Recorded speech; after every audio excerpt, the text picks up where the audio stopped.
Hi, friends, and welcome to another episode of Movies and Mayhem. This week, we're going to talk about what we've been up to, which has been practically nothing. We'll also talk about the steps the industry has been taking to deal with COVID while still filming your favorite television shows and movies, and what has been the first step to filming our next short film. We'll also have a tech talk hosted by Aaron. We'll be reviewing Bad Times at the El Royale, and we'll wrap it all up with a fun game time.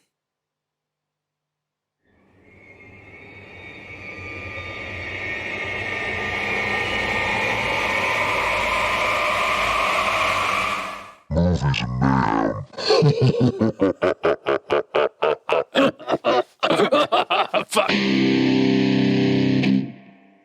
Alrighty, guys. Episode 2. Whoop, whoop. Yeah. All right, I'm going to start all this by saying that Aaron tried to kill me by letting me take a sip of his $120 bottle of scotch. So if my voice is breaking up and all gross tonight, that is why. This is complete lies and slander. It was disgusting. It's fantastic.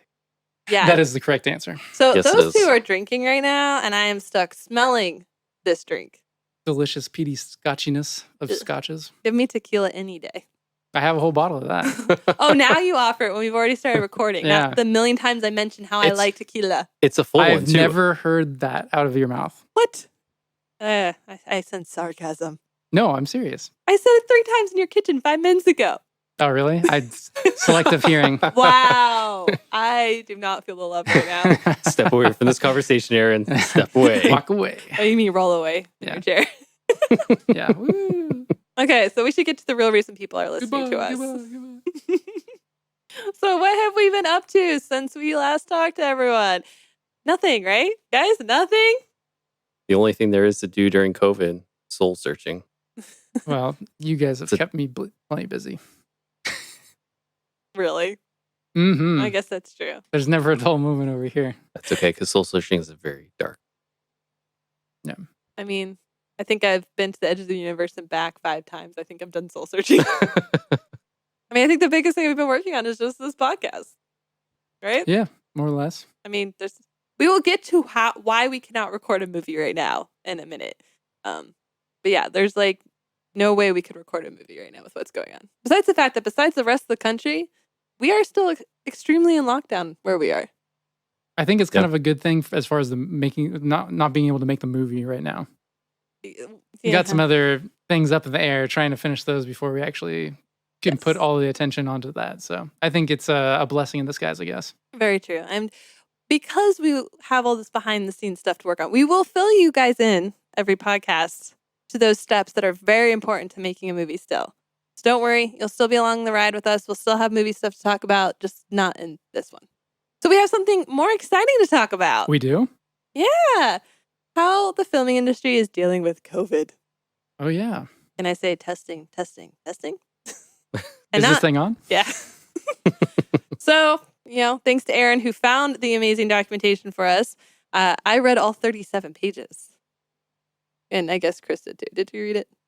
I did. I read all 37 pages, plus the other document he gave us, which was like 32 pages? Something like that. Something like that. It was like a Maybe half the pages. PowerPoint. 17, 20, something like that. I want to say it's the most reading I've done so far this year. Wow. Yeah. very I'm true. impressed. Very true. So essentially, we will never be filming a movie while COVID exists because we will not be able to afford the steps and guidelines required to film a movie. Yeah. They went pretty hard on that stuff, mainly because all of the production companies, Sony, Netflix, and, all those, it is what it is for them. I think we'll have to, if we do start filming, we'll have to have a discussion about how we can do the ones that we feel is most useful for that. But I think in their case, like the fact is that their actors are worth, millions. Oh, for sure. So it makes sense why they have Yeah. to be so stringent versus us who, if we paid actors. Well, and to- there's be a also hundreds of $25 people gift card. on set, whereas with us, it's more. Well, they don't want to also shut down an entire set. And one of the rules is they have to pay an actor for the Yeah. entire time they're down Right. being sick. So that's Yep. a huge cost of money if you have big names like Chris Hemsworth or, any big name Yeah, on the definitely. set. Well, I mean, not even just that, but if you have a key grip, and that is, can be just as important as any actor or whatever. I mean, if you have a particular lighting person that you're bringing in or whatever that they really want that. I guess it's not going to end production, but it's going to be suffer severely. Well, they're a due to little that. safer because since they're not on screen, they can actually wear a mask. Yeah, there's It- that whole phased, Yeah. multiple phases or whatever, So different areas. essentially, there are 3 zones, as they've deemed it. There are Zone A, which is essentially the main set of people that are in the film. So like actors, director, I guess it would be lighting, grip, anything that needed to be directly on set. And it's a closed set. So Right. it's like, it really makes you question who needs to be in Zone A versus Zone B. Yeah. And so they have to be tested 3 times a week, which as far as I know what the testing is like, that is painful. Yes. So they have to be on set 3 days a week. No one else is let into Zone A unless they've had 24 hours after testing to confirm that they are fine. Because and there has to be like there's rules about streaming now. Like they're re-going over the union guidelines for streaming information so that they can have the video village in a different Yeah, location. wireless feeds for all audio and video. I mean, Teradek must have gotten tons of money for for all the gear that they're going to need to buy. I'm sure they've already kind of utilized that stuff to a great extent, but it's even more necessary now. Yeah. And then Zone B was tested once a week, and they would be essentially like editors, people in the offices that have to be in the offices at the time. Probably DIT. Anything people that can work in a setting where they keep the social distance requirement. Yeah. And then Zone C is essentially anything outside of the movie industry. So like when you go home, hotels, anything that's Restaurants. outside of the set and design. And they brought up a lot of stuff like when you're set hunting, airflow, I mean, even craft services, like nothing's allowed to be in the open. It has to all be like wrapped up. Reading this document is not for the faint of heart. I kind of had a mini panic attack when I was done for all the steps they're taking. It's very in depth. It's both reassuring and frightening at the same time, It's or overwhelming maybe. It's extreme. right. Well, it's frightening because it's like anything that gets shipped in has to be in quarantine for something like 3 days. Yeah. And you can't share anything. Scripts have to be all digital, and if they can't, you can't share it with anyone else. It has to be solely in your hands. Wash stations everywhere, which makes sense. You can't share a bathroom. You have a designated bathroom you're allowed to go to. People are going to have a really hard time trying to remember to pick up their cups and not leave them everywhere. That's going to be like probably the biggest problem ever. Well, that's actually one of the guidelines is the type of cups you can have. Exactly. And, yeah. Yeah. I'm just glad single-use they water didn't bottles. do the NBA method, the bubble. I really would be like, I'm confused of how they would really work that out. But it is interesting that, like you said, there's so many layers to that it affects in the whole process. I mean, even as early as tech scouting or location scouting, it kind of just integrates into every layer and facet of just the whole process. And one of the other things they were talking about too is like especially casting. That's a lot done in like you're sitting at a table with 2 or 3 other people. You get, a small room. You get these actors coming in, doing their little thing. And now they want that all digital, which in a way I think could be a really positive thing because since they're going to be on screen anyway, here's your chance to see like how they look on screen. Yeah. Although not every actor will have like a cinematic camera. Well, I get that, but how do they come across through the lens? Sure, Because, they always record anyway. They Yeah, all yeah, have a tape exactly. they record of them doing it anyway that gets reviewed by other people. So now we're just taking that extra step. Yeah. So, but your favorite movies are still getting made and it is possible. But again, it is only possible for the people with money because on top of It that, is very costly. they, besides paying for, essentially 3 to, tests a week for whatever length of size of your cast, you also have to have an epidemiologist. Is that right? Yep. So you have to have one of those on staff. Just pull that out of your back pocket. And then on top of that, you also have to have like a health team that is in charge of cleaning everything every night. Yeah, wiping everything down and in the morning and at night or whatever. Yeah, that's a whole other like time cost and money obviously as well. And they've cut down filming to 10 hours now because they want to have Because time of the for whole cleaning. process. Yeah, that makes sense. Mm-hmm. Oh, and hair and makeup is considered Zone A. Oh, wow. They would be considered Zone A. I think I read that somewhere in the documentation. Makes sense. They're all in your business. Yeah, right. Yeah, they have to interface. Yeah. And your face. That was unintentional, but that works.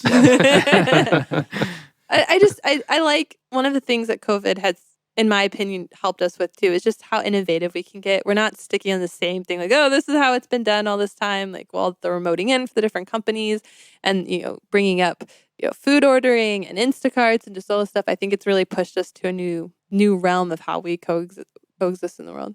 I think Yeah. it's taken all the old people and forced them to start adopting some of us younger people. They now The understand way- a little bit more. Yeah. Says the guy whose mom reverse looked up our picture we sent her. That's a good point. Well, and as far as I'm not necessarily a germaphobe, not to a great extent, but I've always been kind of averse to having people get sick and, like going to work or whatever. And like, oh, it's just a cold, kind of like shrug everything off. And that makes me nervous. And this has kind of made everybody like that, I guess. So I feel like it's more commonplace now. I'm watching TV, and even when I see like on TV, the people get so close together. I'm like, wait, you 6 feet apart, and I was like, wait, no, this is either filmed like forever ago or it's okay. It's Yeah, okay. isn't that going to be so weird? Like, I don't know how it'll affect. Obviously, we aren't in the future yet, but it's so bizarre watching some like older commercial or like older TV show or movie, and you're like, oh, this seems so foreign and strange, and what are they doing? Why are Hugging they- people is Yeah. retro now. Why are they touching each other Like to say hi? handshaking. That's weird. They're folding their hands together to make one. Are we ever gonna handshake again? Are we gonna? I think that's pretty much dead. Yeah. It's all about the elbows now. Fist Gotta throw bump. them bows. Yeah. I don't know. Fist bump is too close. That's too true. close to comfort. Air fist bump. Yeah. The air high five might make a comeback or whatever. That's true. I mean, we're getting a whole new language with our eyebrows. Yeah, furrowing the brow. Yeah. There you go. Yeah. I can't do the raise one and then raise the other and kind of make that little wave animation going left to right. I'm doing that at Aaron right now. Yeah. He's looking at me. I can wiggle my ears, but I can't do the What? Yeah, Things you learn about your friends. muscle flexing behind my ears. I can wiggle my nostrils. I can do that. Do the bewitch thing. Oh, thanks. I don't feel special anymore. Well, we're kind of the same, anyways. I just one up Twins. you with the wiggling the ears. Twins. Okay, you're my big brother.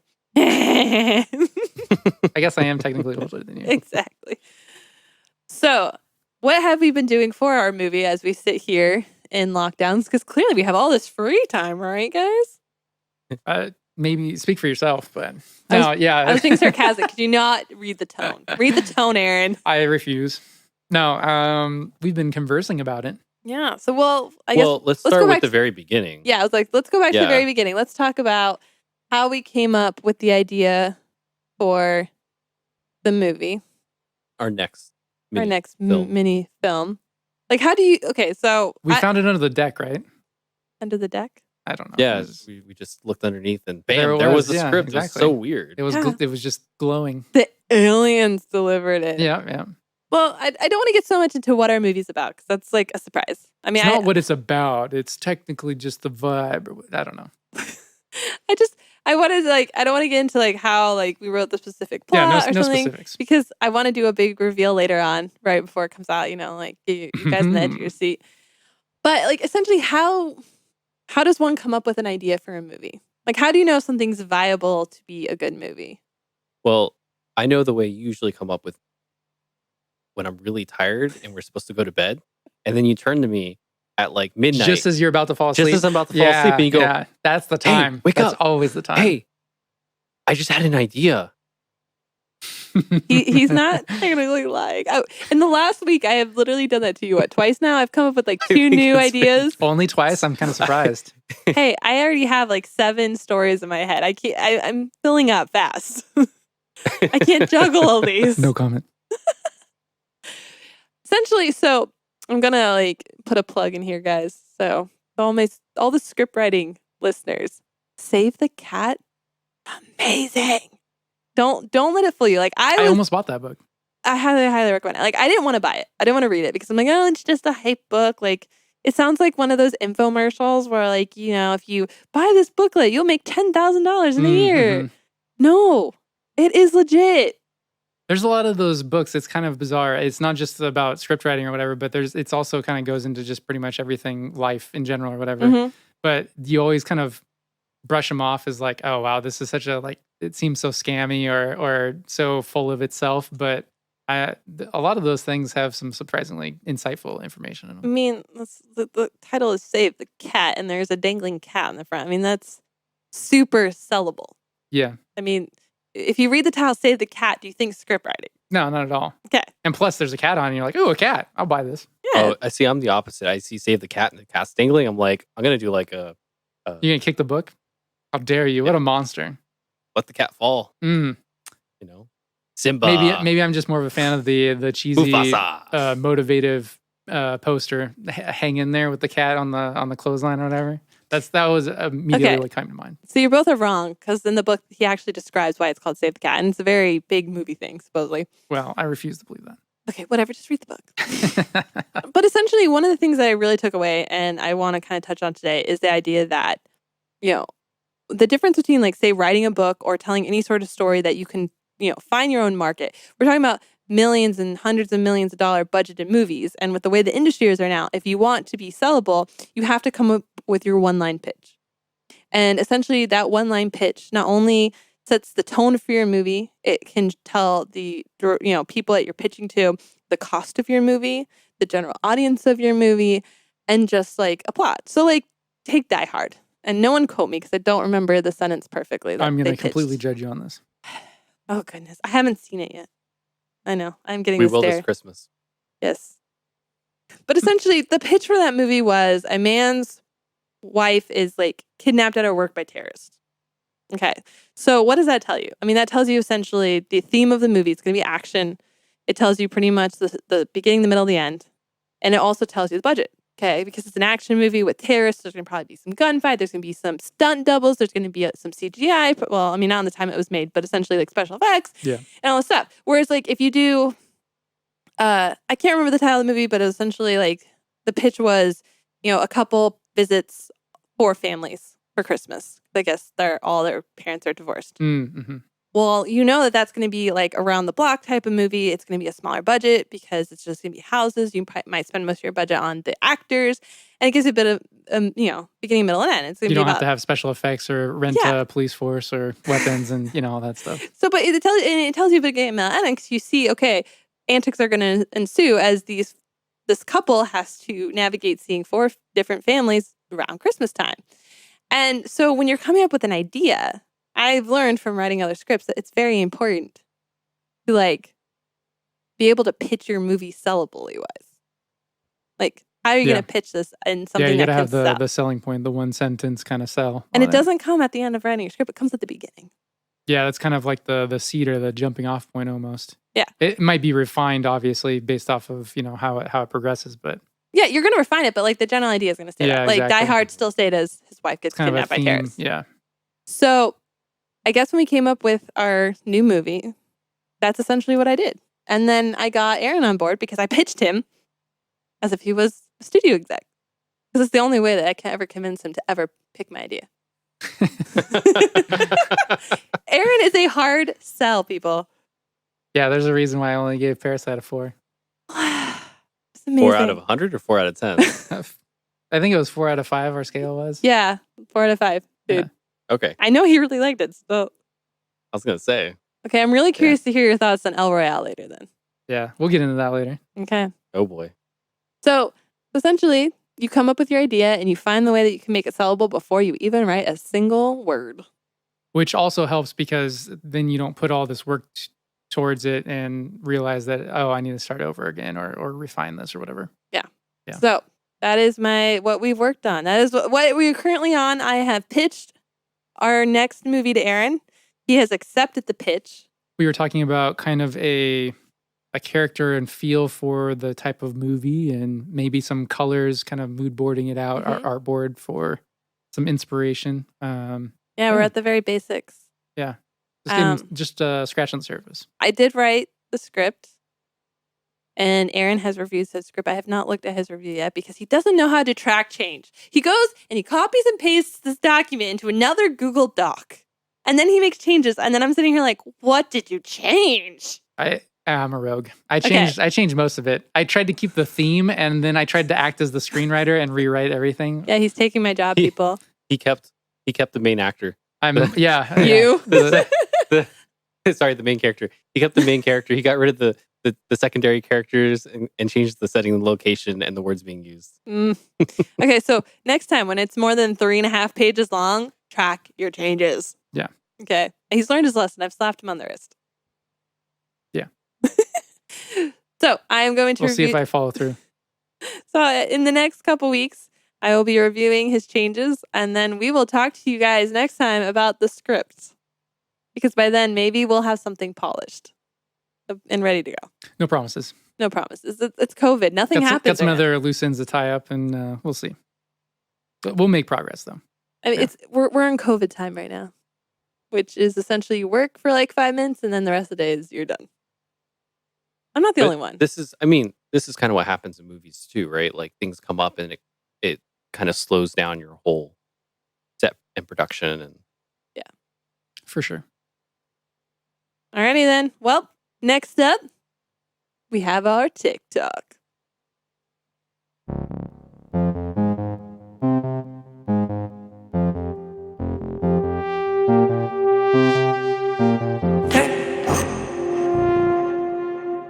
All right, everybody. This is the Tech Talk. Finally, I get to talk your ear off. Oh joy! I will try to rein him in, guys. No. Maybe I'll promises. try not to go on as many tangents as I went on last time. All right. So Tech Talk this week is going to be about cameras. Which one should you buy? Are you overwhelmed? Etc. and so forth. I'm already overwhelmed. Now, these two guys, they aren't as tech savvy as I am. So. Whoa. I will agree with you except cameras. And I mean, I own a 13-year-old camera, granted. But I will agree with you on everything but cameras. Yeah, you have a little bit more experience with cameras. Thank you. I appreciate you saying that. That touches my heart. Well, you still have a film camera. I can't say the same for myself. I've got my eye on one, but I haven't picked it up yet. I have 2 film cameras, a Canon Rebel XTI that's 13 years old, That thing should be in a museum, honestly. 2 point-and-shoots, and a Polaroid camera. There you go. I know a lot about cameras too. It's like where that little clicky button thingy Yeah, is. that's the and one. then the little shutters go click, and then the flash goes off, and an image magically appears on Oh, the screen. great. I mean, honestly, I don't need to. My job is I done. think you're here. done. Yeah, you're exactly. welcome. All right, cool. I'm Well, out. anyways, yeah. So over the past couple of years, there's been an insane amount of progress and variety in the marketplace of cameras. Seems like every 6 months there's a new one out. It's kind of like cell phones nowadays. And It's insane. it is very easy to get lost in the sauce, as they say. So for all the gearheads out there, nobody's going to like this or agree with me. And I even shrug to say this, but none of it really matters. Are you going to put your picture on a billboard?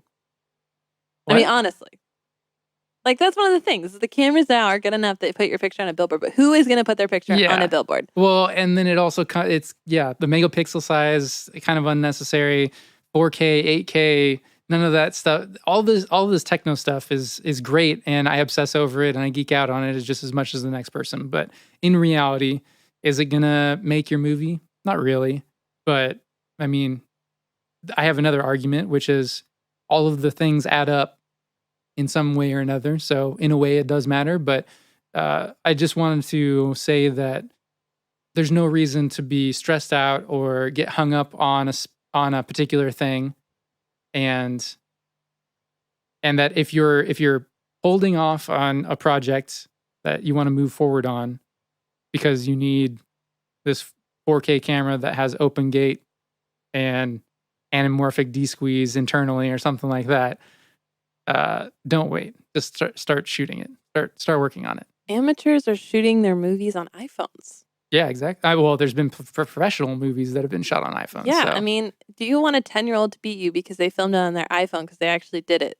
And Yeah, you didn't because you just didn't have the camera you wanted. Really the key is lighting, practice, and story. All of that stuff is so key, and a good sound, obviously. I'm a little bit biased there, but I would rather watch a shitty quality video with good audio than the other way around, for sure. And I think most people would feel the same. And isn't it also true that you can get past something if the story is good enough? Yeah, exactly. We can forgive if it's a lot. compelling enough, we have a very low bar of entry as far as video quality and dynamic range and all of this stuff. Now, obviously, if you're trying to get some funding for it, these kind of things will add up to a more quote unquote professional quality output, whatnot. But if you're just starting out, or even if you've got a few movies under your belt, I mean, this stuff is nice to have, and it's definitely useful.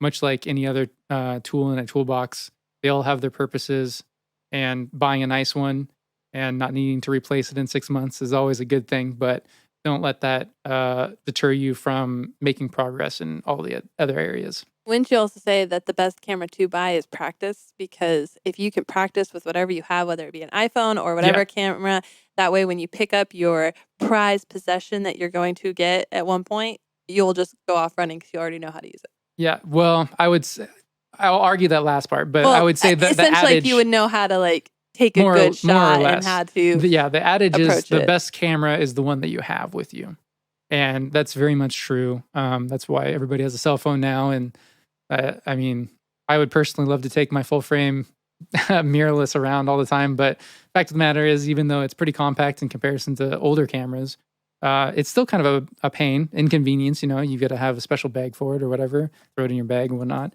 And then what lenses are you going to take with you? With your phone, you can just pocket that thing or put it in a purse. And nowadays, they have amazing quality cameras in them, more or less. They don't have the dynamic range. There's some noise. Obviously, it's not ideal, but in comparison to the sheer size of the sensor, which I just think it's fantastic in comparison to the couple decades previous, obviously. But yeah, don't get caught up on any of that stuff. Like I said, it's always nice to have, always improve it. You're always going to be replacing it. Invest in your lenses, invest in your skills, invest in knowledge, invest in lighting, invest in audio. Cameras should be kind of more or less at the back of your mind. I'm going to be really mean to you. Wait. Okay. Before you do that, I was going to argue you would kind of know how to use it.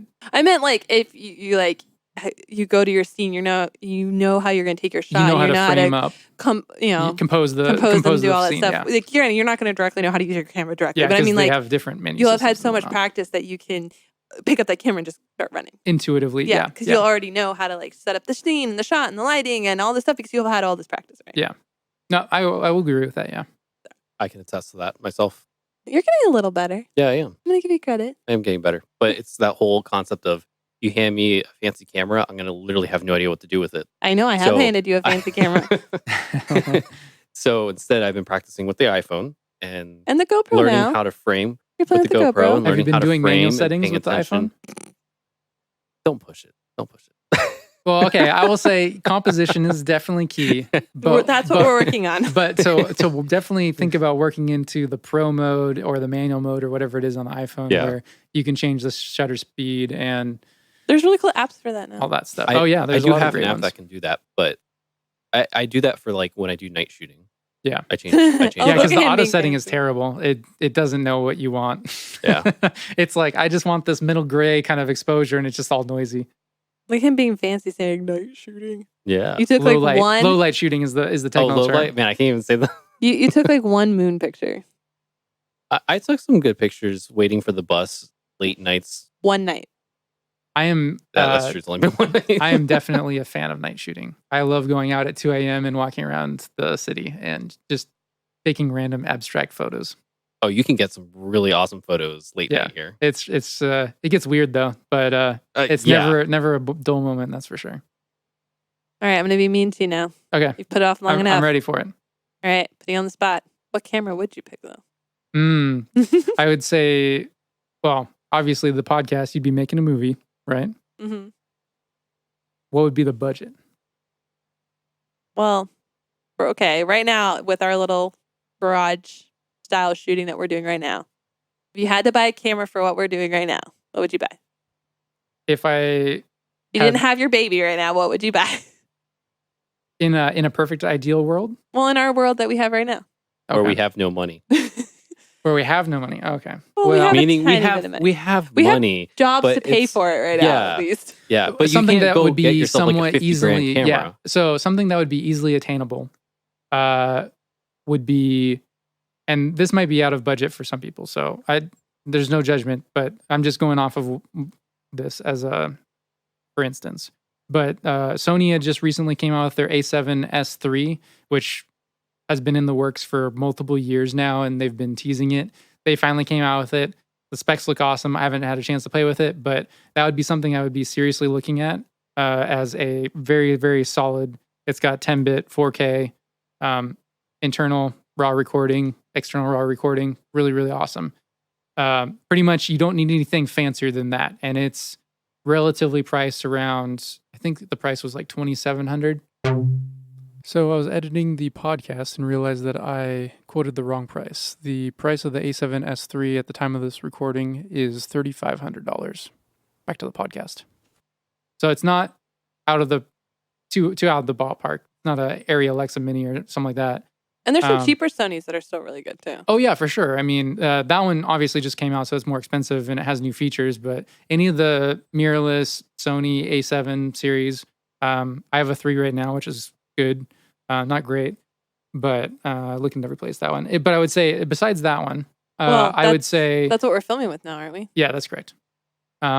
But it's 8-bit, and I'm getting frustrated with it in post production with color grading. So I sense the warning. I'm gonna have to keep Aaron from buying a new. Yeah, I'm telling all of everybody else not to buy cameras and not to worry about it. Well, I'm worrying about it, but I have everything else set up. So I'm pretty sure there are other things that'll keep you from buying that camera right now.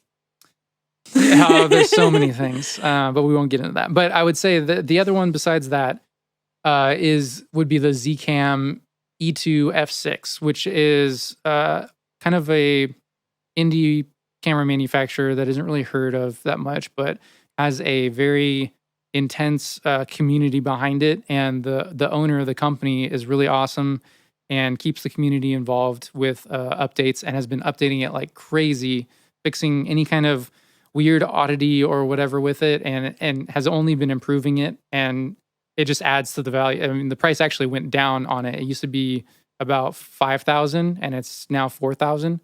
But it is a fantastic little camera. It's not going to it's built like a tank. It has really good specs on it. So I would say in that kind of budget mid-range, I guess, however you want to look at it, I would say it's more budget, but I would say those would be 2 serious contenders for sure. Aside from obviously the Blackmagic Pocket 4K and 6K, those ones $1,200 and $2,400, really really solid. I'm just not a personal fan of their body type.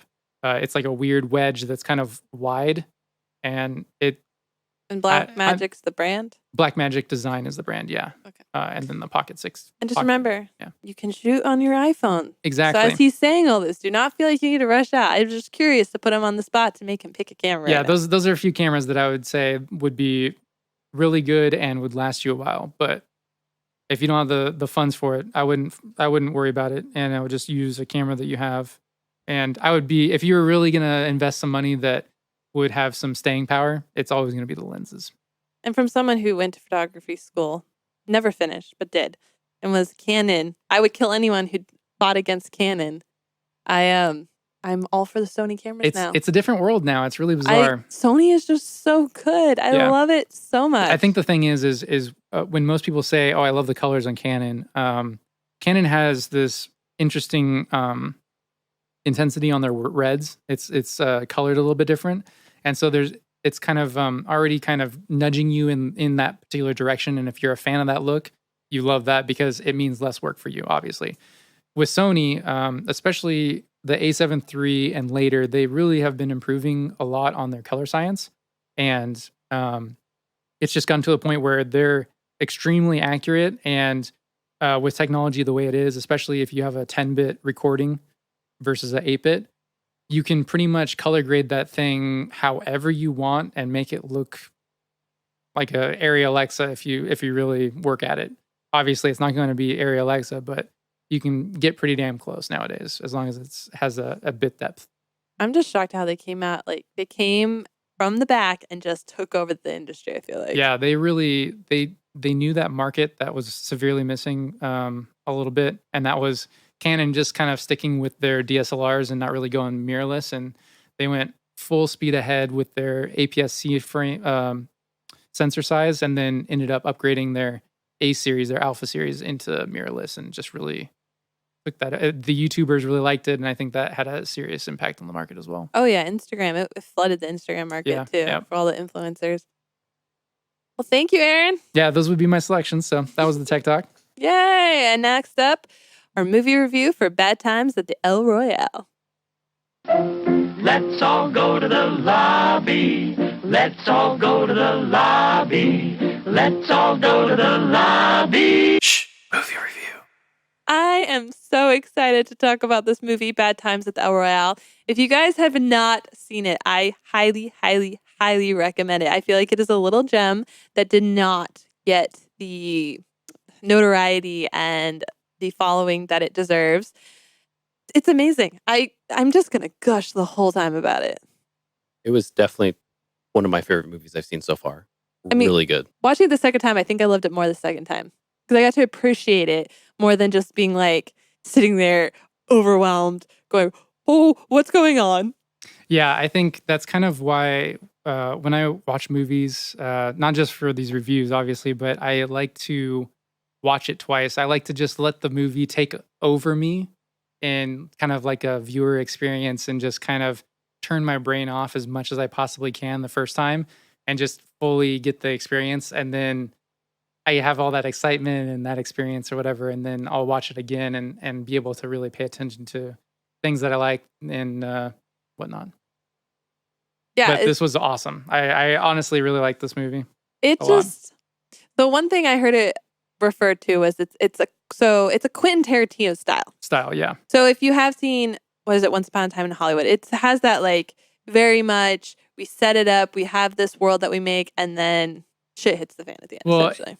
and not just that, but I think the story structure, the how everything was sequenced, and just kind of I guess the character defining moments and how the characters unveil themselves to the audience, I think kind of has some similarities. I think also not necessarily the shooting style, but obviously this was shot on film, and Quentin loves his film, so there's definitely similarities there. But also kind of just not any one thing, but it definitely did have kind of a Quentin Tarantino vibe, and that's not a knock on Quentin or this movie. It's just a fantastic thing. Well, I say it because I am not a Quentin Tarantino fan, and I loved this movie. So I don't want people who don't like him not to give this movie a try because Yeah. it is. It's a neutral moot Yeah. point almost, but it's just something kind of to get yourself in the mind space of kind of, it has a Kill Bill kind of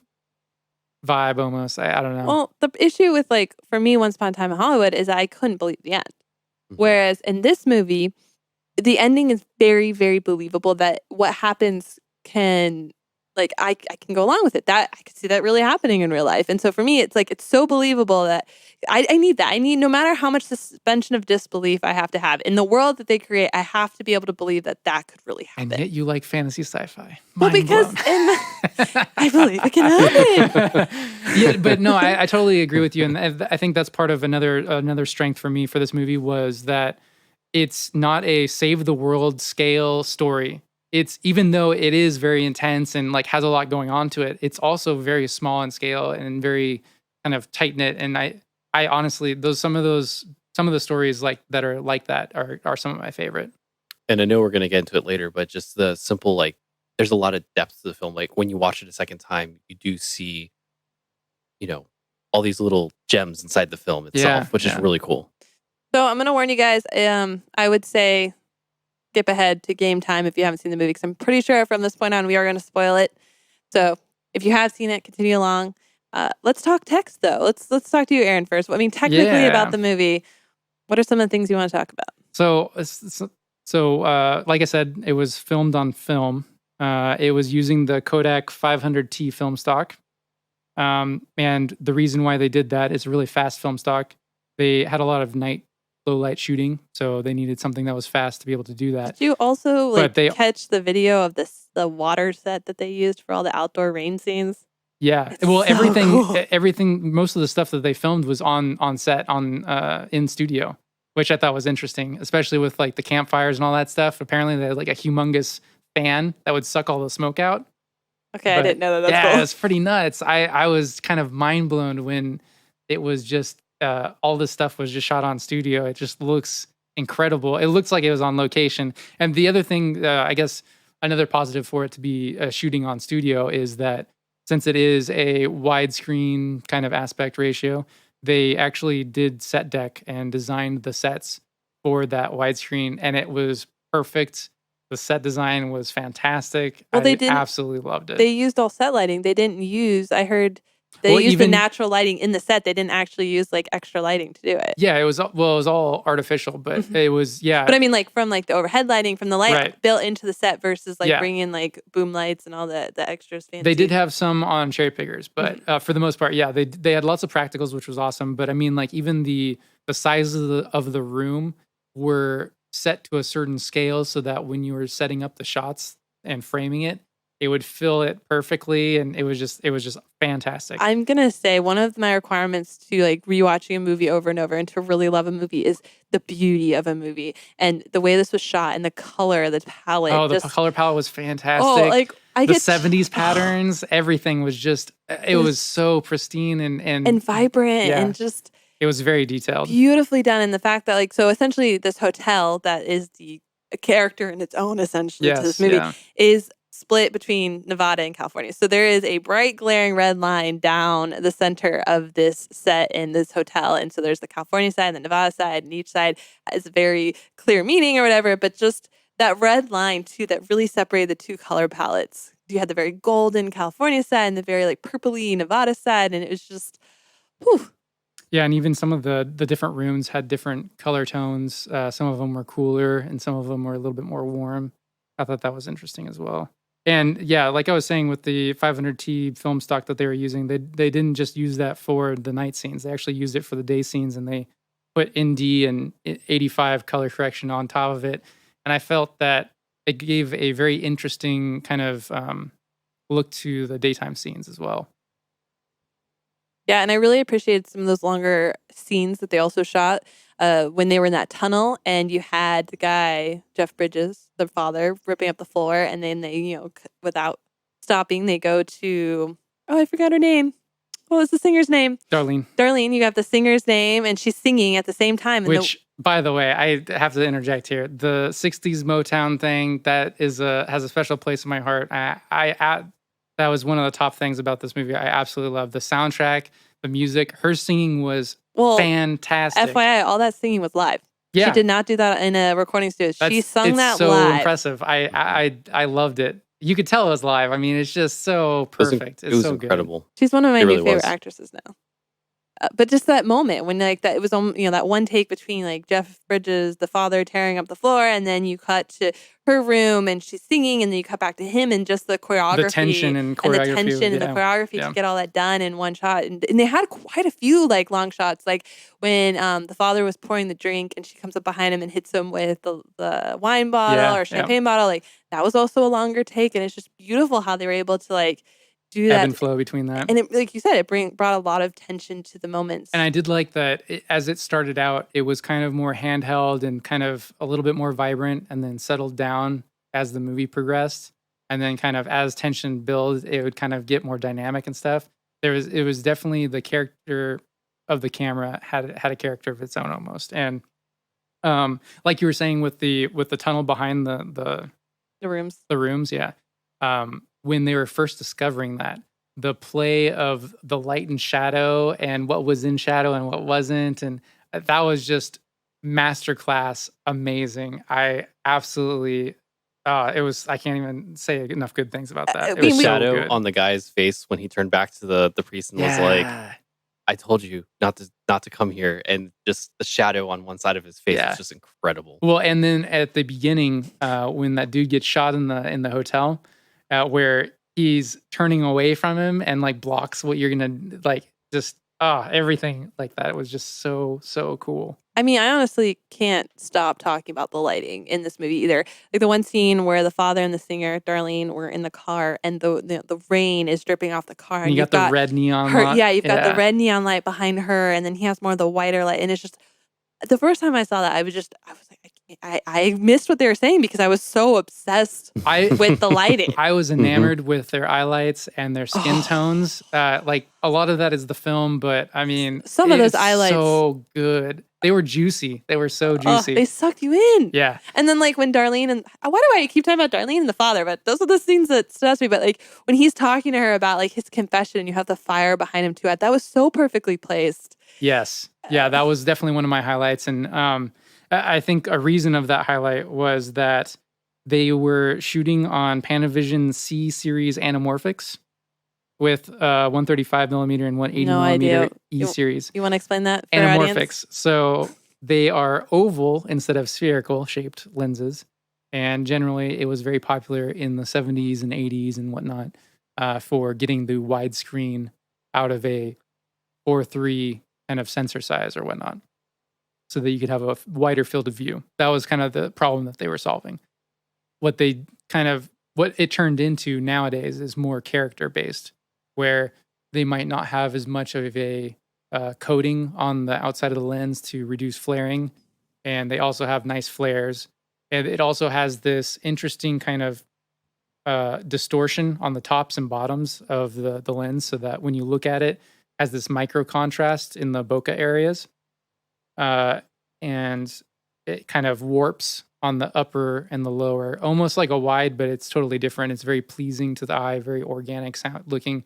Obviously, Star Wars was famous for using anamorphic lenses on theirs, and a lot of movies back in the day. But now they're kind of coming back in because digital cameras are so clean and crisp and clear that using vintage lenses and especially anamorphics are kind of just the thing to do. So it was really cool to see that, not only with Kodak Vision 3 500T film stock, on top of that, utilizing a Panaflex XL camera and the Panavision anamorphics. That's just the most old school dream setup ever, and it looks fantastic. And the thing that I really liked about this, like you were saying with the highlights and the lighting and all of the film whatnot, it all comes together in like this naturalistic but also stylized at the same time. The way that they color graded this was just fantastic. And I don't know how they did this, but I wanted to know how they got the lighting so perfect in such close quarters, like when Darlene was opening the door, or any of the characters, if they were just opening the door a little bit, they were perfectly lit. They had the highlights there, and they were working with like inches. I don't know how they did that, but that looked amazing. And just like the little selective areas, like a telephone would just get a little pop of light, and just all the little detail. It was so cool. I absolutely loved it. I mean, we can gush on and on about technical. There's a reason that the actors took a pay cut to make this movie. I mean, honestly, it's just. And what a star-studded cast. I mean, I know. Come on. Like, you got the story, you got the awesome camera gear that looks amazing, and then I mean, you put a star-studded cast in here. It's just impossible to fail, honestly. Doesn't surprise me. I mean, Drew Goddard, right? Goddard, I think is how you say his last name. He worked with some of the best. I mean, he worked with Josh Whedon. He, on Buffy and Alias, or Buffy and Angel. I can't remember exactly. And then he also, was part of Lost, which, I hate saying that I like that show because of J.J. Abrams, but it's still like one of my favorite shows. So he wrote and directed this movie. And so you can really see that like twisty mind idea in writing the script that he had from like those same style shows. Yeah. And, he did Cabin in the Woods, which is also amazing. The DP, Seamus McGarvey, was Atonement. He did Atonement, and yeah. I could gush about Atonement. Wow. Okay. I noted that because I know that you like that movie. So one of my top favorite movies ever, I think. So essentially, what's funny too is actually Cabin in the Woods is the reason that Chris Hemsworth became Thor. So it's kind of funny that he also returned for this movie to do that. I think it was 8 years later, 8 years between those two movies. Oh wow! I mean, the writing in this movie as well. You have this large cast, not only of amazing actors, but you also have a large cast of these diverse backgrounds that are coming together, and you have to make it so believable, like I said, that the ending, when shit hits the fan and the cult leader shows up and all this, that they can interact so well together. One of the things like I have kind of heard mixed feelings on were the vignettes. those quiet moments where you got the background of each character and you got to see this. I think that they were perfect. I think they lended a lot to outside, and so we weren't just stuck in the hotel, because I think like if we were just stuck in the hotel and It was kind of a singular spot, so you needed some variety, some secondary kind of stories to branch off of. Otherwise, people might have gotten bored. And some viewers, anyways. And I will say that I absolutely loved the whole concept of them match cutting to as a time travel device for the story. So they'd always match cut back to like past memories or past time or whatnot. Yeah. I just thought that was fantastic. I mean, the one reason that it worked so well too was the timing and delivery. Yeah, I absolutely loved how I got to learn more about those characters when something was coming up, so I understood their motivation of why they were doing what they were doing. To me, that's just so important to understand. Why is that person doing what they're about to do? Yeah. Having that background information is just so important. Well, and the cool thing was that sometimes it wasn't so structured where you'd find out and then they'd do something and you're like, okay, that's why they're doing that. Right. They would be in the middle of doing it and then it would match cut back into time and you're like, oh, and it would just unfold in this very like, there wasn't a really structure. It was just really organic and awesome. It happened in different times and it was really cool. Exactly. Well, as a writing style, I mean, that adds so much tension to the story. Yeah. And just exactly like you had Emily shoot the window and then you hear the breathing and you have no clue who did she shoot. I mean, the only guy that you can account for is like the FBI agent. And so you're like, who did she shoot? And then like when they go back and then you had that break in time where Darlene comes up and hits the father and then you find out like how the person... And then it's from a different perspective and it's their story and how they all interweave and interact with each other. Yeah, that was really cool. I am a sucker for time stuff like that. Like, and could you imagine setting up those different scenes? Because you'd have to do that as a different take or later on or whatnot and having it like match up perfectly. I don't know how they did that. Like when he's watching her with her sister and like it's so identical, like they couldn't have filmed that at the same time because you would have seen the camera in the room when they shot her. So the fact that they kept it like so perfectly synced with the movements, because I was paying attention this time. And but it's like that cut in time takes really careful thought and processing. And when do you deliver the information in a story is also like super key to have the most emotional impact. Like we hear about everyone at perfect timings, and then you have the bellhop. I'm so bad with names. Miles, thank you. You had Miles, who in this most pivotal moment, like here they are, the good guys could possibly take over and take down these cult, members and the leader, and he's sitting there quietly under his breath, like, I'm not going to kill anyone else. I'm not going to kill anyone else. I'm not going to kill anyone else. And then you have Darlene on the ground going like, you could help us. And then all of a sudden she like stops. And you have this like all this action on you. And there's this quiet moment. She's like, how many people have you killed? And then he's just like, 120. And then it smashes you into the, man, that was such a rush. Oh. Yeah, it seriously. is so beautifully written. It's those tiny moments that deliver like the most powerful punch. Yeah. And let's not even talk about the metaphors in the movie, guys. Oh, like, yeah. Did anyone else notice how the really bad people all died on the California side and the goodish people died on the Nevada side? And then the Miles, the morally gray character, like if anyone is as morally gray as he is in this movie, he dies smack dab in the middle. Yeah. Did anyone else notice that? Well, Chris, you don't count because I like shouted it at you the first time you watched it. Did you notice it? I noticed a little bit. Yeah, I thought it kind of went in line with also in the intro, the vacuum sales guy, John Hamm.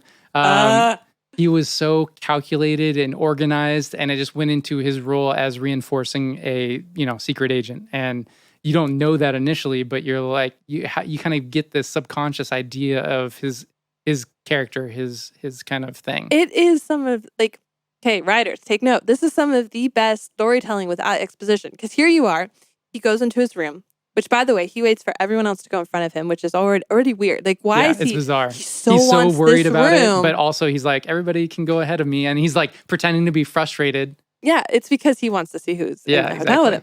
But here he is in his hotel room, fiddling with this phone while talking to his daughter. Which is such a it's an innocent thing, and that's like a perfect way to do what he's doing. It is perfect because we don't actually get his backstory. We don't get a vignette on him. But in that moment, that is his vignette, because in that moment, without exposition, you learn that he's a family man. You learn that he's really involved, but he's not home enough to know that his wife is changing the prayer. Yeah. But he's also religious. And he's not Southern. He's not like his accent leads on in the beginning. And while he's doing that, he's also really smart. He's multitasking. He's pulling, this tap out of the phone, and it's just like you get so much. It's just onions of layers unraveling in front of you. And you also learn, like, because of this moment with his daughter, you see that is the main factor why he intervenes with the sisters. Right. Because he is picturing his daughter in that chair. Like, he's picturing, like, I can't. Well, I and have to how help. he got affected by the fact that the check-in took longer than expected, and it really mattered to him, and so that kind of just reinforced how much he cared. And Exactly. Yeah. Like, I can't. This is just so beautiful. And Jeff Bridges, like, awesome acting. He played that role really well. I'm not a Jeff Bridges fan, but I very much liked him in this movie. I enjoy him for kind of Big Lebowski kind of style stuff, but this was a different Jeff Bridges, in my opinion. And it was really, really good. He pulled that out. Yeah. Yeah, he played the amnesia kind of thing up really well. And the banking scene flashback was so cool. I loved that. So just well done. Yeah. And okay, one quick thing. How do you guys feel about the fact that there weren't like hardcore answers at the end? Like, 'cause we never know who's on the tape. But I want to take a bet. Who do you guys think was on the tape? I say it's JFK. I was pretty sure it's JFK the first time I watched it. JFK, yeah. I mean, because like they said, it has to be someone that they all recognize. Yeah, and it's like at the very And beginning. Nixon's in office. Yeah. Well, who? Yeah. But who would care that he's like? Who would they want to know that they slept with someone? Like, to just sully his name after being dead. Right. Yeah, and it's kind of like we were talking about, which is that they had the Marilyn Manson picture. Marilyn Monroe. I was like, don't say That's Manson. a very Don't say different Manson. story. Don't say Manson. And then I said Manson. This would very much change the tape, man. JFK sleeping with Marilyn Manson? Are they even alive at the same time? Yeah. Time travel would incur, it'd be a whole mess. It'd be a Marilyn disaster. Monroe. They had a picture of her on the wall. So it kind of gave that as like a background of who it was. The only other person it could have been was like Martin Luther King Jr. Because they had to be dead and they had to be a big enough name that people Everybody knew. And I mean, the hotel is probably owned by government, one, because the FBI was there and they send the tapes to Pennsylvania. Yeah. So obviously it was a state-run project. To watch the fancy celebrities.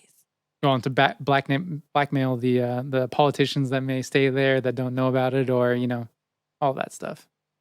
Now, we've talked so much about... I thought it was... I thought it was interesting that when he was finding the listening devices, that it wasn't just theirs.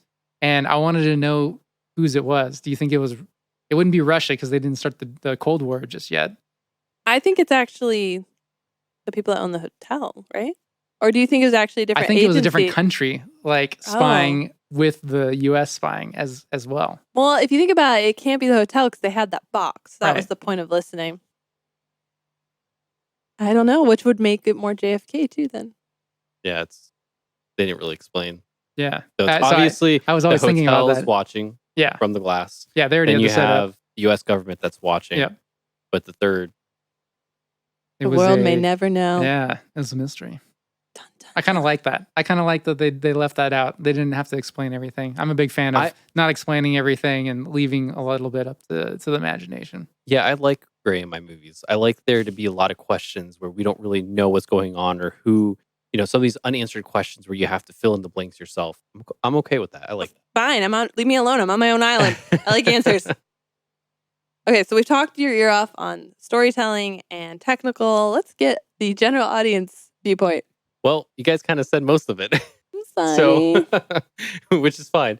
So I would say from my viewpoint, one of the things that I really loved about this movie is, like you were talking about with the vignettes, the different vantage points that you were seeing things unfold from other people's eyes. That combined with their backstories, I absolutely love that. It's a very character-based movie, except with excellent plot.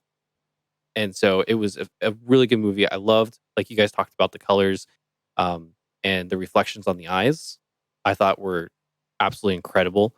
And I know it's kind of cheesy, but I really enjoyed with what's his name? The cult leader where he's at the very end of Billy his Lee.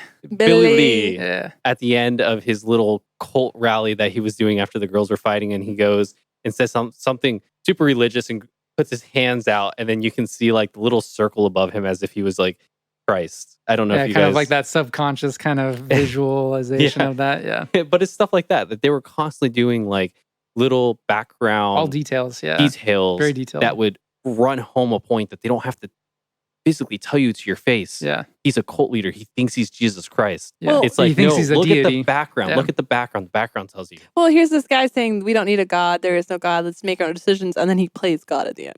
Exactly. Yeah, there's that irony Exactly. and Yeah. kind of hypocrisy kind of thing. And I mean, let's just say we watched this movie for his shirtless dance scene, please. In the rain, yeah. Let's see those M's. Which was not supposed to be in the movie. He just did that. And then they're like, Yeah. okay, it's in the movie now because we'll just, flock all the people over here who have a crush on you. I mean, it works into the whole setup of all these frame setups were very picturesque. And so that works. It plays into the movie well. I just want to watch it again. I just watched it again. Yes, definitely. Oh, So it was please, people, please watch this movie. It does not have enough love. It is not talked about enough. It is not watched enough. I highly, highly, highly recommend it. Oh, and wait, we forgot. Okay, out of 5 stars, well, we have to rate it. So I gave it a 96 out of 100 on Critiker.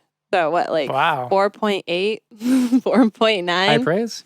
I still kept after there watching it a second time. Aaron, It will be a 4 out of 5 for me. what would be a 5 for you? 5 is it's a very reserved, high altitude placement. Has anything gotten a 5 in your life? There's been a few. Chris? Man, I feel like I'm just throwing out 5 stars here. I on Critiker gave it, I think, like an 87 out of 100. 89, I think. 89? Okay, 89 out of 100. But essentially for me, I would consider it like a 5 out of 5. I think- It's where it's at for me. I mean, I don't get it twisted. It's I fantastic. really love this movie. It's Oh, yeah. fantastic. Everything about it is great. I I don't hi- think I I could highly get bored of watching it. I mean, to be honest, it's such a fun movie, but also has a lot of action. And by the way, shout out to the special effects guys. It was subtle, but the fire effects and everything was awesome. I absolutely loved it. Everything they did with that stuff. Oh, well, it's one of those movies you can watch over and over and over and see something new in the Yeah. background. I mean, I highly recommend whether for general enjoyment or for technical reasons, everyone. Yeah, trying to break down the scenes and stuff. This would be a great learning Mhm. learning movie to, and it's pretty easy on the eyes too. Yes, so. exactly. I think from now on we should do 10 out of 10 stars though, because then it's easier for us to convert our We critic should. rating. We should, yeah. So The mine is a 5 9.6. scale is very, very difficult. Okay, so out of 10, let's do this again. I'm a 9.6. Aaron, pondering. we'll skip to Chris. Hold on, Chris. No, I would say it would be an 8 out of 10. Oh, okay, Chris. I like rounding, so I'm going to give it a 9 out of 10. Okay. All right. So if that's not enough reason, it's time to go see it. And now finally, Chris, the silent one, will be doing most of the talking in the next section for game time. And what are we doing today, Chris? We are doing filming locations.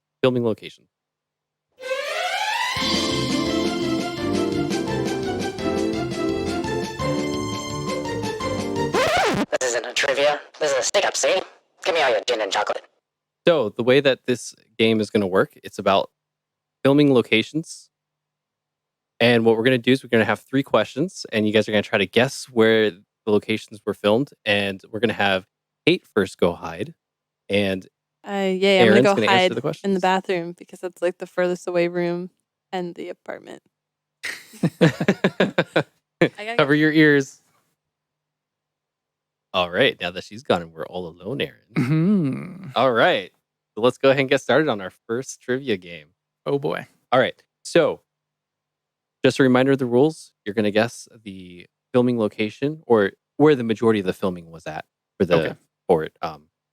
And then everything is contained to North America, right? So that would be the United States, and it would include Canada. Canada.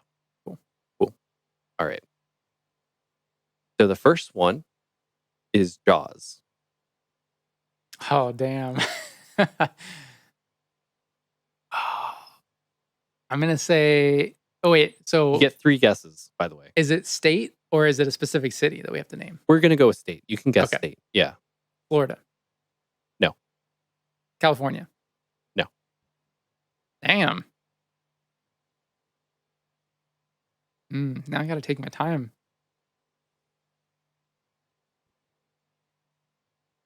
That's okay. While you take your time, I'm going to go ahead and keep sipping on my little whiskey here. There you go. Oh, so good. I can't believe it. I thought I had it in the bag, honestly. Yeah, Mm. not an easy one. Georgia? All of them good guesses, but no. No. Damn. It's maybe I should wait till Kate gets. Yeah, we'll announce it after. I'll announce it when she gets here. All right. So to roll on the same thing of Steven Spielberg's Okay. movies. Next one is Jurassic Park.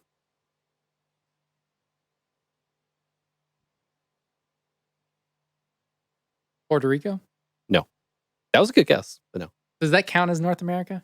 Sure. I would say it Yeah, counts as I would North say it America. counts. Yeah. Yeah, that's fair. Hmm. I can't believe they did that in North America.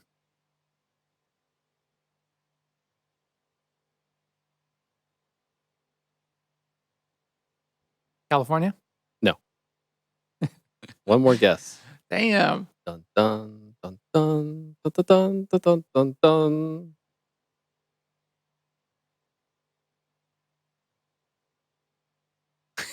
I'm going to be really boring and say Florida. No. Aw. I was hoping it was going to be All right, like the man. multiple choice C question.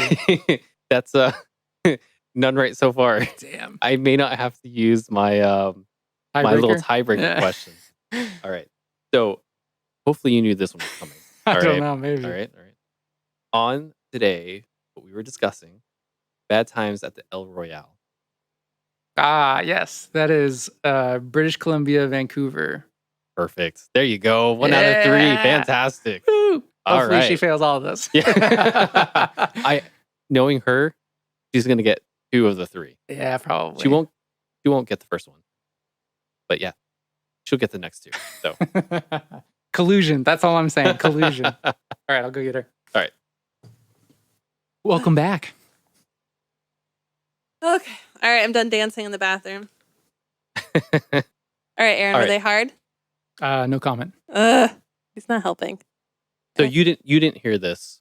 You get Uh-huh. 3 guesses. Okay. I did forget to tell you that. So all right. I'm all right, so all right, scared. all right. No one think I'm stupid. First question. Oh, I hate this. I feel like I'm in college again. You may have never seen this movie. Okay. Jaws. Ah, crap. Okay. And, Do we have and- how and- specific do we hold- have to be? Hold on. So you need to. So first off, it has to be the state it was filmed in. You don't have to be Okay, we don't have to specific be about the the city. city. No. Okay. But it's where the majority of the film was filmed, right? Okay. 'Cause most movies end up California? being filmed in California or something like that. So California? I don't count that. No. Florida. I Oh literally my the God. same order he did it in. Those are my same. I was curious if she was going to answer the same answers that I was. Let's see if she answers your third one. Yeah. Alabama. No, Damn, no, that was really actually- close to mine. That was like state What was your adjacent. third one? Georgia. Well, Georgia, I mean, I was thinking Coast Lake because the Gulf Yeah. has quieter waters for like all the water scenes. All right, ready for this? Martha's Vineyard, Massachusetts. Oh my gosh. That's so random. Yeah. That is very But also random. that makes total sense. So I don't know what I was thinking. Okay. Yep. I Wait, could've where's the movie I thought I had based? it in the bag with Florida or I California, know, right? Where's the movie based? Ooh. 'Cause I don't remember. Because if it is like in that It northeastern, is. Yeah. I think it Because is. it's with a I think sailor it is. or Yeah. fisherman or whatever. Yeah. we were thinking tropical. Yeah. I Okay. could have Right. swore that I saw like palm trees or something and like Well- sandy beaches. Normally, the north you go with beaches, the less sandy. This they is are. not the movies I was like thinking he would pick. Oh, I know. I Okay. studied. I studied for this. See, collusion. That's what I was saying. Collusion. She's like going, what's the hardest movies I can think of that he's going to possibly ask? Were these weird, obscure ones? I was thinking what movies he knew both of us have seen. Okay. All right.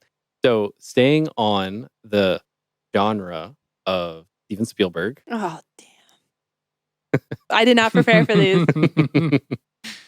The second one is Jurassic Park. Oh, Hawaii. Oh, Damn, I didn't think She of got Hawaii. it. I Does knew that that. really count Wait, as hold North on, America? Because they also shot in California, but it's the majority in Hawaii. The majority is in Hawaii, yeah. So like for example, that helicopter scene where they're going Yeah. through, that's Hawaii. No, that totally makes Well, sense. they also Yeah. shot in the Valley of the Ferns or whatever it's called in California. And if you have not been there, I highly recommend it. Mhm. See, I said California. Did you But say that's predominantly the was lost, Hawaii? That's the Lost World, Oh, though. Yeah, that's that's the the third Lost one. World. That's Gotcha. not the first one. But the Yeah. whole time I was walking there, I kept singing da da da da da. Welcome to Jurassic Park. Spared no expense. Okay, so clearly I got one that Aaron didn't. Okay. So that was one of the ones I thought she would get. I was close. I Yeah. guessed Puerto Rico. Oh, that's Yeah. a good guess. Yeah. What was your second one? Then I said California. California? Okay. Yeah. Wait, And did you then- not get this at all? I didn't get Jurassic Park. I didn't get that one. Okay. Okay. I feel so much better. I'm a winner. So, Okay. should I tell her your score? No. No, No? at the end. Yeah, Okay. you don't tell me the score. All right. So, on the topic of today, bad times at the El Royale. Vancouver, British Columbia. I There you did go. research this one because Man. I saw an interview because Chris Hemsworth would refuse to do it unless they shot in the same place as Cabin in the Woods because it's so beautiful and he would only do it if he could go back there. Mm. Fun fact. Oh, All I right. knew you were going to You- ask this one. I was really hoping that she wasn't going to be as specific and that I was going to request bonus points for knowing exactly what it was going to be. Wait, did you get this one? Yeah, I got Yeah, I that. got this Okay. one. Yeah, I was Because going I to be knew the really. I knew the studio that they were, Okay, recording I it mean, I was you going to do be get a bonus point for that. super disappointed if either of you got this wrong. I was like, this is a layup. I'm giving you guys like 3 points I got right now. both of the previous ones wrong. I also thought you were going to ask Over the Black Rainbow or whatever that stupid movie is. Beyond the Black Rainbow is Yeah. not stupid, So- first of all. I almost I thought you did were. think I that- did look I- up that one. I'm Yeah. assaulted. I But also I think- looked up But Thor. that one was in I looked 2 up locations, I thought. California and Vancouver. Oh, was it all Yeah. Vancouver? Okay. Yep. And I looked up a bunch of movies I thought you would do. So, but I'm glad you did El Royale because I was like, So you know who won, right? me, duh. Okay. Two, duh. I So, can count. So just so you guys know, Technically. I kind of want to do the bonus question just for the fun of it. okay, but just Yeah. remember, I get 1 point Do now. you have a to second closer to tiebreaker chocolate. question? Because if I tie her up, I mean, Well, excuse you. No, we're not. This does not count. Actually, sure it does. I believe I do. No, I this do. does not. This no, is real right no, now. This is no. real. Viewers, This is viewers. happening. No, you do not get to redeem I yourself. have, I have total redeeming no, qualities. don't ask the question. This isn't fair. I won already. So she wins this round, but Okay, you thank can you. you can have a what do they Redemption call moment. it? Participation. Oh, well, fuck Feeling. that then. I want my chocolate. So It's, okay. it's whoever can answer this one first, Oh God. right? Okay. All right. Where was the Goonies? Oh, Vancouver, Astoria, Oregon. Astoria. Astoria. I did it Okay. first. You got it. And if you want to know my second bonus tiebreaker question, in case you guys got that one, Marriage Story. I Have you can't seen it? remember. Yeah, I've You've seen that seen it? one. Okay. I can't remember Well, it's where in they California, did it. I think it was It's in California. 2. But You can actually have 2 California and New answers. York. California and New York. Okay.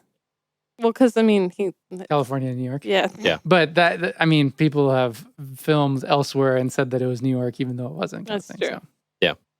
Yeah, I'm a winner. You're a loser. So what does this mean? Uh-huh. Right? What are we working towards? I'm getting chocolate, specifically from Rocky Mountain Chocolate Co. by Pike's Place Market. Oh, so you've picked out your prize. All right. Yes. And this is after you have how many collection of 5. points? 5 5. points. So you have to have 5 wins, Yes. and or First two you 5. have to have. It's the first one to 5. So this is one of 5. Okay, I'm not buying you a $120 bottle of scotch, though. Crystal, my chocolate doesn't cost $120, so you don't get a $120 bottle of scotch. Damn. Well, it's we would pour him a cup, and you Send would it buy home with her it. like a Pour one out chocolate for or the 2. homies. Yeah. But yeah, so you get to pick your. I'll give you the chocolate that is has that flavor all over it. Oh, you just hate me, don't you? They Okay. do. The Theo Chocolate, the chocolate factory just up the street, Yeah. actually has a Scotch chocolate. They also have bread chocolate, and we're not going to talk about that. Ew, that sounds gross. It is very gross. All right, guys. Well, we'll stop talking about chocolate now because that's not the point of this podcast. So I hope you enjoyed this, and you'll join us next week for another amazing episodes of Movies and Mayhem. Thank you for listening to another episode of Movies and Mayhem. And if you liked us, make sure to subscribe on whatever platform you're listening on to never miss an episode. And if you really liked us, make sure to rate us and leave a review. Now cut, print, check the gate.